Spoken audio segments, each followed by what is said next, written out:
Agad-agad nga ngayon na nag-viral ang mga larawan kung saan kuha nga ito sa lamay nga ng namayapang si Miss Jacqueline Jose at nakarating naman ang mga bata at si Pilmar nga. Narito nga ang buong detalye, alamin natin ito.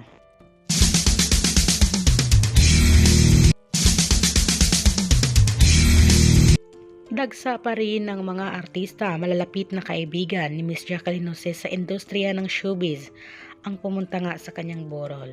At dito nga sa mga sumalubong at umentertain nga sa mga bisita ngayon ay kasama na nga dito si Pilmar Alipayo, ang fiancé nga ni Andy Eigenman. At nakarating na nga si Pilmar at pati na rin ang dalawang bata sa burol nga ni Miss Jacqueline Jose.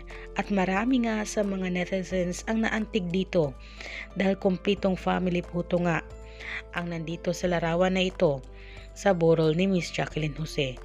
At talaga namang ayon sa ilang netizens na hindi talaga agad-agad nakapunta nga si Pilmar Alipayo dahil merong dalawang bata na maliit at syempre meron din silang negosyo sa probinsya. Pero sa ngayon na nasilayan na at nakita na ng mga netizens ang mukha ni Pilmar Alipayo ay natuwa rin sila dahil sa wakas ay nakapunta na nga si Pilmar dito nga sa burol ni Miss Jacqueline Jose.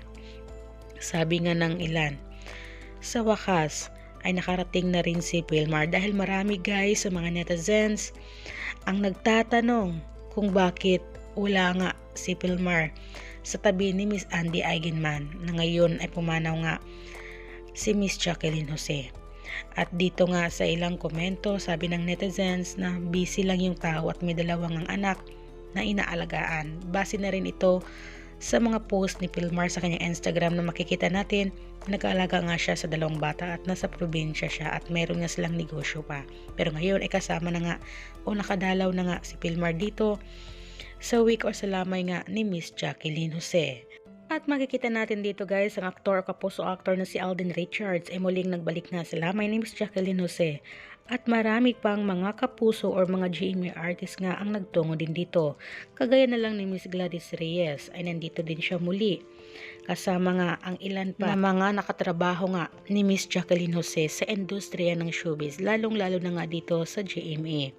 At ayan na nga ang mga sagot para nga sa mga netizens na nagtatanong kung nasaan nga ba si Pilmar o ngayon. Manahimik na kayo dahil nandito na nga si Pilmar Alipayo. Nagpunta na siya dito sa week nga ni Miss Jacqueline Jose. Sabi nga ng isang netizen dito, tamimi na yung mga basher. Tanong ng tanong kung nasaan na yung partner ni Andy. Atat na atat, alam naman natin na may mga maliit na anak si Andy at may negosyo din sila sa Siargao.